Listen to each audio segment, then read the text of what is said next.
sepanjang tahun 2024 ini kita sudah mengeluarkan 6 saham dari watchlist kita ya, kita keluarkan untuk kita gantikan dengan watchlist baru.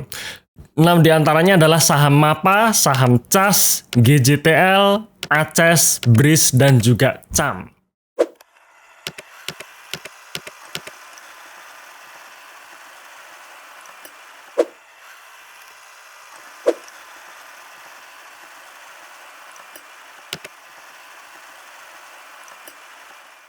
Saham selanjutnya yang ada juga hubungannya dengan pariwisata dan turunannya ya, yaitu transportasi, yaitu CAS ya, CAS Group. Nah, kita lihat dulu pergerakan harga sahamnya. Ya, harga sahamnya sejak tahun 2012, 2013 ya. 2013 di mana harga sahamnya menyentuh level tertinggi tahun 2015 dan 2016 itu di harga 1.300 ya. Jadi kalau 1.300 sekarang harganya 600 berapa sekarang? 640 ya. Ya kurang lebih harusnya sih bisa ya, Jadi di sini masih ada potensi naik 100% lagi. Dan memang kalau CAS berbeda kalau Bayu sejak pandemi sampai sekarang harga sahamnya cenderung nggak kemana-mana. Tapi kalau CAS ini harga sahamnya sejak pandemi udah naik cukup tinggi ya. Cukup tinggi dari harga 180-an ke 600. Ya, jadi kalau teman-teman kemarin ada yang beli di saat pandemi, ya selamat, ini sudah cuan ratusan persen dan mungkin bisa sampai 1.000% kalau dapat di harga 180-an. Tapi bagi kita yang baru masuk sekarang, ya paling tidak 100% itu potensinya tetap ada ya. Jadi 100% pun nggak masalah. Apakah ini termasuk mengejar kereta? Ya bisa dibilang mengejar kereta, tapi sekali lagi kalau mengejar kereta ini kan konotasinya negatif ya, dalam artian harga sahamnya arah kita beli di pucuk terus gitu ya. Bukan itu maksud saya, tapi yang penting adalah harganya masih di harga yang wajar ya. Growth at reasonable price. Karena untuk CAS sendiri kita mengharapkan harganya balik ke 300 ya susah gitu. Berat sekali. Kenapa? Karena kinerjanya sudah naik gitu. Tinggal kenaikan kinerja dengan valuasinya masih wajar atau enggak itu sih. Ya, jadi itu yang kita tekankan. Jadi dilihat dari sini masih ada harapan ke 1.300 dengan catatan kinerjanya harus lebih tinggi dibandingkan historinya ya, histori saat harga sahamnya menyentuh level 1.300 itu. Ya, jadi di situ. Jadi kita tinggal membandingkan kinerja saat harga sahamnya all time high ya dengan kinerja saat ini. Jadi kalau kinerja saat ini ada potensi kinerjanya jauh lebih tinggi saat masa lalu saat harga sahamnya all time high, ya ada potensi untuk harga sahamnya menembus all time high-nya lagi ya. Jadi kira-kira seperti itu ya, acuannya di situ. Nah, sekarang kalau kita bicara mengenai CAS ya, CAS CASS ini ya kita bicara mengenai penerbangan ya. Jadi kalau kita bicara mengenai industri penerbangan ini kan ada banyak bagian ya, Penerbangan kita bicara mengenai si tuan tanahnya yaitu Angkasa Pura ya yang punya tanah. Kemudian kita bicara mengenai maskapainya yang punya pesawatnya, Lion Air, Garuda dan sebagainya. Kita bicara mengenai bengkelnya ya, bengkelnya ada GMFI yang pernah kita bahas. Ya selain GMFI ya, yang listing di bursa ya kebetulan hanya GMFI. Sebenarnya ada bengkel besar lagi ya, bengkel pesawat terbesar kedua di Indonesia ya selain GMFI itu yang saya lupa namanya ya, punyanya Lion ya. Nah sekarang ada yang urusan operasionalnya. Nah CAS ini urusan operasionalnya. Jadi kalau misalkan kita datang ke bandara, kita mau check in ke bandara, kita bawa kopernya kita serahkan ke petugas, kemudian kopernya dikelola sampai masuk ke pesawat. Nah itu tugasnya sang operator ya, alias CAS ini di situ. Pesawat landing, pesawat perlu ngisi bensin, ngisi afternya lagi. Nah, CAS ada di situ ya. Kita waktu mau naik pesawat, kita butuh tangga gitu kan ya. Kita butuh tangga yang dimana pesawatnya pintunya di atas, kita masih di bawah, kita butuh tangga. Nah, CAS ada di situ. Nah, jadi semua yang operasionalnya disitulah cas ya. Ya, jadi gambarnya sudah ada ya, termasuk catering di dalam pesawat ada yang menyediakan catering, ya ada yang menyediakan makanan. Nah, cas ada di situ. Ya, jadi segala yang berhubungan dengan operasionalnya. Ya, jadi di sini tidak perlu saya jelaskan satu persatu ya, berdiri sejak 84 dimulai dari jas itu kelamaan nanti ya. Teman-teman bisa baca sendiri, tapi intinya cas ini adalah operasionalnya. Ya, operasionalnya dari kita datang, kita check-in sampai kita masuk ke pesawat itu semua yang mengatur cas. Termasuk juga selain pesawat penumpang, dia juga masuk di pesawat kargo juga ya, yang mengurusi tentang logistik untuk pesawat logistik ya, pesawat kargo ya. Nah, ini tentang grupnya dan juga kepemilikan sahamnya ya, dan berbeda dengan Bayu tadi, kalau cas ini kepemilikan publiknya 17% ya, jadi lebih kecil ya, lebih nyaman. Jadi kalau misalkan si Bayu tadi masyarakat 50%, kalau misalkan ya kalau saya sih nggak nyaman Mas pegang saham yang porsi masyarakatnya 50%, di atas 50%, ya nggak usah dipilih gitu ya. Sekali lagi nggak usah dipilih. Tapi kalau buat saya sendiri, sekali lagi saya sih nggak masalah ya. Tapi ya balik lagi ke risk profile kita. Kalau kita nggak nyaman ya nggak usah dipilih. Nggak usah dipilih, kita bisa pilih yang lainnya ya, termasuk saham-saham yang pernah kita bahas sebelumnya. Nah, di sini kita balik lagi ke sini ya. Jadi untuk cas ini kepemilikan publik 17%, jadi lebih kecil ya, artinya mungkin kita lebih tenang kalau misalkan publiknya kecil ya, silahkan ini salah satunya cas ya. Kemudian ini grupnya yang tadi ya, ada satu persatu. Ini just airport servicesnya, ini untuk kargonya, ini untuk cateringnya dan sebagainya ya, termasuk juga pelatihannya. Ya, jadi untuk lebih detailnya ya bisa dibaca lebih lanjut di annual report ya. Oke, jadi ini ada 3 segmen utama, dan penyumbang kontribusi pendapatan terbesarnya adalah di segmen ini ya, jasa penunjang transportasi udara ya, dari ground handling, cargo handling dan sebagainya. Ini yang terbesar. Kalau porsi kecilnya ya ini jasa catering sama pelatihan, ini porsi untuk kontribusi terhadap pendapatannya kecil ya. Nah, ini mengenai ya industrinya tadi ya, jadi lebih lengkapnya dalam artian dia misalkan untuk catering ini setelah memproduksi 800.000 porsi makanan setiap kuartalnya dan sebagainya ya.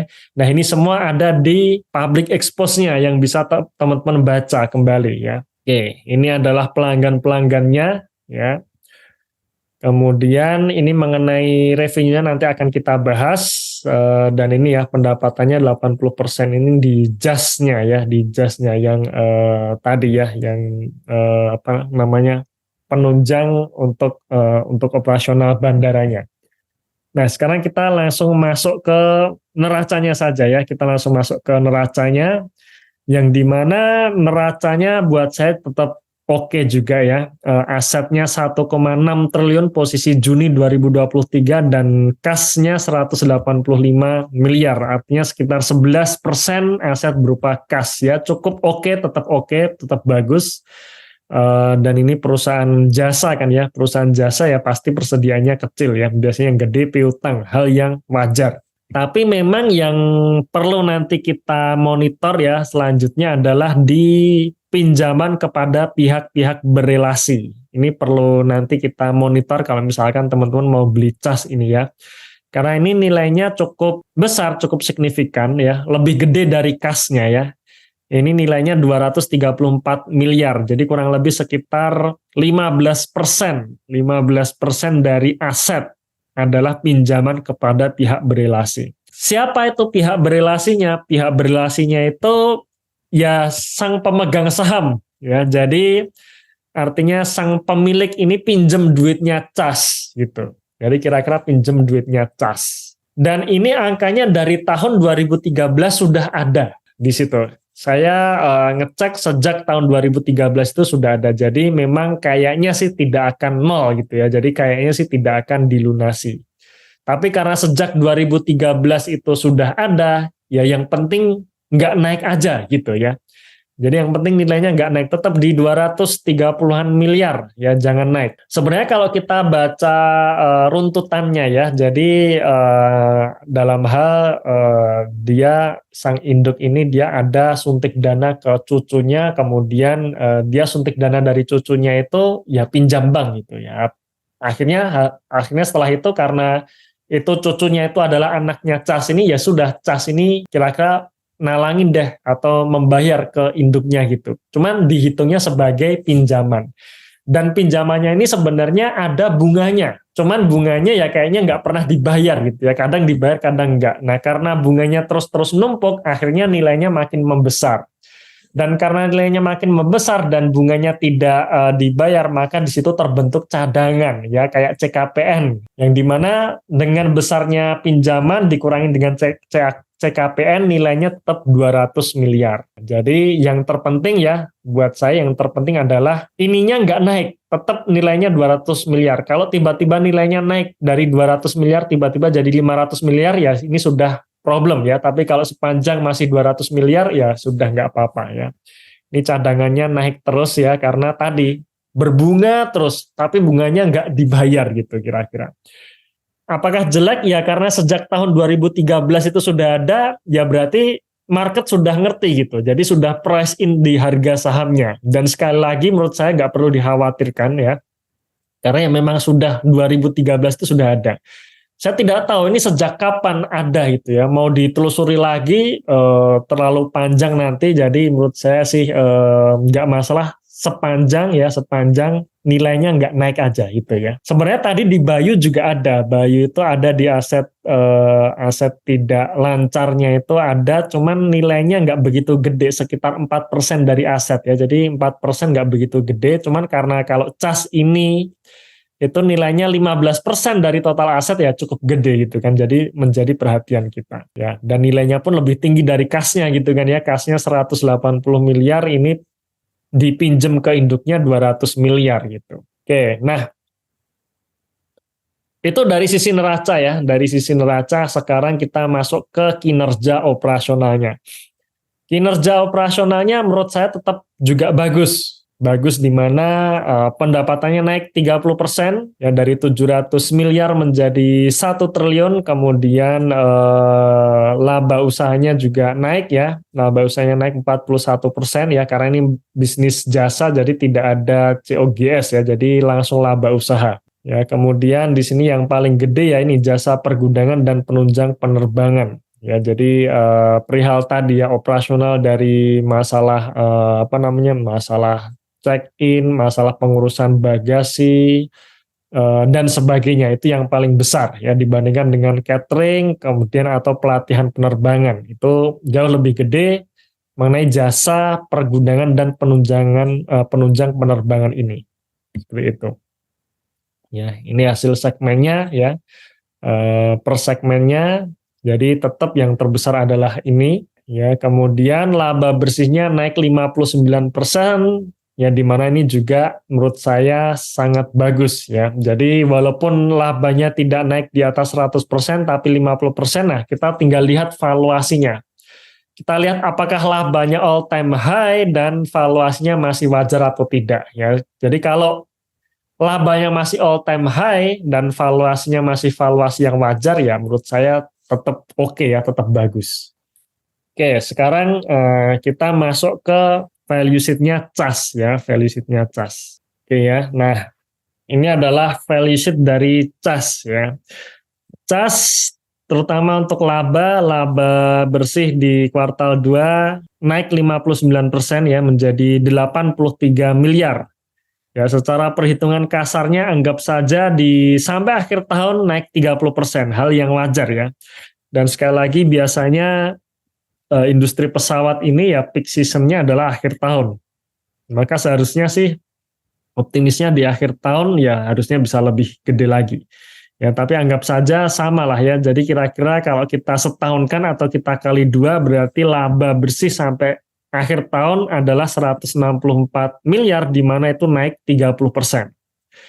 Ya, 30%. Kemudian secara kuartalan, kuartal 2-nya naik ya. Jadi ini juga oke, tetap bagus, dan ya kita lihat siklus di tahun 2022 kemarin ya, kuartal 2 naik, kuartal 3-nya naik, kuartal 4-nya naik, kuartal 1 turun, hal yang wajar. Ya, secara tahunan kuartal 2 tahun ini lebih baik dibandingkan kuartal 2 tahun kemarin ya. Tentu saja ini sangat bagus ya. Harga 700. Nah, sekarang kita lihat historik kinerjanya ya. Historik kinerjanya secara revenue. Secara revenue atau pendapatan, CAS ini sangat bagus ya. Dalam jangka panjang sejak tahun 2013 sampai tahun 2019 ya, atau tahun 2018 ya. Ini naik terus gitu. Naik terus sampai akhirnya 2019 ya, tadi kita ngelihat harga sahamnya sudah mulai menurun karena faktor COVID-19 ya, industri penerbangan juga langsung kena ya, walaupun virusnya belum masuk di Indonesia ya. Akhirnya tahun 2020 jatuh. Tahun 2020 jatuh, tapi akhirnya dia sudah mulai recover lagi ya. Jadi disinilah fase turnaround-nya sudah lewat ya. Turnaround ketika jatuh dia berhasil bangkit ya, dan dia sudah melewati fase turnaround. Jadi tinggal fase growth-nya saja ya, fase growth-nya saja. Bagaimana dengan laba bersihnya? Laba bersihnya sama nih. Bahkan tahun 2018, 2019, 2020 dia jatuh ya. Sebenarnya kalau kita cek 2019 dan 2020 ini jatuh karena ya faktor tadi ya, pinjaman ke pihak berelasi tadi. Sebenarnya secara EBITDA masih bagus ya, tapi karena ada kerugian cadangan tadi ya, cadangan gara-gara yaitu tadi mengenai pertama PSAK-nya berubah, yang kemudian yang kedua ya karena pinjaman berelasi ini akhirnya harus ada bunganya ya, padahal ya itu hanya pencatatan saja karena bunganya nggak pernah dibayar ya, sehingga bunganya naik membuat pinjamannya naik sehingga cadangannya naik ya. Jadi sebenarnya kalau dinetkan ya nilainya hanya 200 miliar saja, itu nggak berubah ya, cuman karena ada pergantian penulisan laporan keuangan ya seakan-akan dihitung seperti itu, akhirnya membuat rugi tahun 2019, padahal secara EBITDA-nya masih bagus sebenarnya ya. Tapi memang begitu tahun 2020 2021 ya beneran kinerjanya jatuh, tapi akhirnya sudah pulih gitu ya, sudah pulih. Jadi 2020 jatuh, 2021, 2022 dan 2023 ini dia melanjutkan growth-nya. Dan kalau labanya ini benar-benar kejadian di 164 miliar, ya maka ya laba di tahun 2023 ini menjadi laba all time high-nya. Ya, jadi kalau laba all time high, harga saham masa lalu pernah di harga 1.300 sekian, ya optimis saya harga sahamnya tetap bisa naik di atas itu. Artinya di harga di bawah 700 pun masih ada potensi untuk naik 100%, walaupun harga 600 ini sudah jauh-jauh lebih tinggi dibandingkan tahun 2020 saat harganya masih 200 seperti itu ya. Kita mau menunggu CAS harganya balik lagi ke 300 ya sangat susah, itu sangat berat. Kenapa? Karena kinerjanya sudah terkonfirmasi naik ya, terkonfirmasi naik. Jadi sudah sangat berat secara fundamental, sudah secara kinerja sudah sangat berat untuk membuat harga sahamnya balik lagi ke 300. Tapi apakah tidak dalam range beli? Menurut saya tetap dalam range beli. Kenapa? Ada potensi satu bagger tadi. Ya, sekarang kita hitung-hitungan valuasinya ya. Kita tulis harga sahamnya 700 di sini. 700 dengan catatan ini ya. Kinerjanya naik 30% sampai akhir tahun, labanya naik 164 miliar. Jadi yang kita monitor tiap kuartal saat rilis laporan keuangan ya kinerjanya ini. Masih naik, ya sudah masih on track, lanjutkan hold. Sesimpel itu sebenarnya ya. Sekarang balik lagi kita hitung-hitungan harga 700. Berapa valuasinya? Nah, di sini. Nah, jika labanya sesuai proyeksi di 164 miliar, maka ini akan membentuk ROE sekitar 27%. Di mana 27% ini adalah seperti ROE tahun 2015 ke atas ya. Kita lihat secara valuasi. Ketika ROE-nya turun 2015 ke 2016, ROE-nya turun dari 26% ke 19%, sewajarnya PBV-nya juga ikut turun. Ya, PBV-nya juga ikut turun. Ya, menjadi 3 kali, kemudian ya karena ROE-nya nggak mampu bangkit di atas 20%, ya terus-terusan 2,5 kali ya, 2,5 kali terus. Kemudian tahun 2020 saat jatuh PBV-nya 1 kali, dan tahun 2021 sempat recover, ROE-nya 8%, PBV-nya 2,5 kali. Dan 2022 saat growth-nya sangat bagus, jadi kecepatan growth-nya itu lebih tinggi dibandingkan kenaikan harga sahamnya, membuat PBV-nya 1,7 ya, jadi lebih kecil dibandingkan tahun 2021. Ya, padahal harga sahamnya udah di atas 2021 seperti itu kan ya. Nah, di harga sekarang di harga 700 itu 2,5 kali, yang dimana ini ya juga masih di rata-rata gitu kan ya, di rata-rata tahun 2018-19 lalu, di mana ROE-nya ya, ROE-nya sudah lebih dari 20%, yang dimana ini ROE sama dengan tahun 2015 ke belakang ya. Jadi sekarang 2,5 kali, di masa lalu pernah nyentuh di 5 kali, ya harusnya bisa ya, bisa di 5 kali lagi. Berapa 5 kali ya? 1.400. 1.400 ya 5 kali. Ya bisa. Ya dengan PI rasio 17 kali, di mana ini juga PI rasio yang menurut saya juga PI rasio yang wajar. Ya karena historinya juga selalu di angka sekitar 17 kali ya, 17 kali bahkan lebih tinggi dari situ. Ya, jadi menurut saya di harga 700 untuk CAS ini masih masuk reasonable price, walaupun memang harga sahamnya sudah naik 200% dibandingkan tahun 2020 ya. Jadi kalau misalkan kawan-kawan yang punya sejak tahun 2020, ya lanjutkan aja nanti ya, lanjutkan hold, nggak perlu terburu-buru dijual karena potensi naiknya masih akan potensinya masih besar lagi untuk naik seperti itu ya. Yang baru masuk menurut saya di bawah 700 masih oke ya, karena masih ada potensi naik 100%. Tapi sekali lagi yang kita ikuti adalah growth kinerjanya. Ketika nanti ada tanda-tanda bahwa growth-nya sudah mulai melandai, ya kita jangan harapkan untuk mencapai target 1.400 ya, alias setelah growth-nya mulai melandai, misalkan harga sahamnya ya baru ke 1.000 gitu, ya sudah kita lepas ya. Ya jadi ada potensi naik 100%, tapi kalau nggak mencapai 100%, katakan 50% kan ya tetap menarik juga gitu kan ya, tetap bagus juga seperti itu ya. Ya jadi kembali ke materi di sini. Nah, kesimpulan dari CAS ini apa? Yang pertama, kinerjanya terkonfirmasi naik ya, jadi sudah growth, kinerja kuartal 2 naik ya, dalam artian ya memang ini harganya sudah tidak di bottom lagi ya. Kecuali kalau misalkan teman-teman melihat seperti BTPS ya, BTPS ini masih di bottom. Kenapa? Karena kinerjanya sedang jatuh-jatuhnya nih gitu kan ya. Saham misalkan MAK ini walaupun lebih tinggi dibandingkan sebelum pandemi, tapi masih jauh lebih rendah saat tahun 2021 dan 2022. Jadi menurut saya tetap di bottom juga, karena memang kinerjanya turun, tapi turunnya tidak sedalam sebelum pandemi gitu ya. Gitu. MAK itu masih di bottom menurut saya. Kemudian apalagi tadi itu apa ya? Ya nanti dilihat lagi ya. Tapi tadi ada tetap beberapa ya, kalau kita mau cari yang di bottom, dengan catatan durasinya harus kita panjangin lagi. Kenapa? Karena ketika perusahaan kinerjanya masih jatuh, ya kita harus beri kesempatan lagi supaya kinerjanya pulih ya. Baru di situ harga sahamnya akan diapresiasi. Ya seperti misalkan kalau saya nge-hold GMFI sejak tahun lalu, ya itu benar-benar saya selalu memberi kesempatan kepada manajemen untuk memperbaiki kinerjanya gitu kan. Baru akhirnya naiknya sekarang. Ya itu kalau kita mau cari saham di bottom itu seperti itu.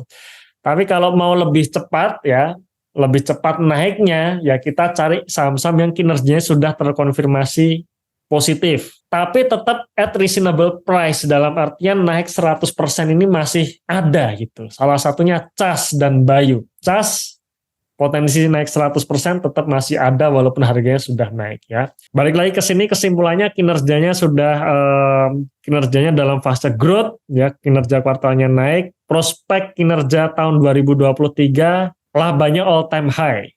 Ya, labanya all time high.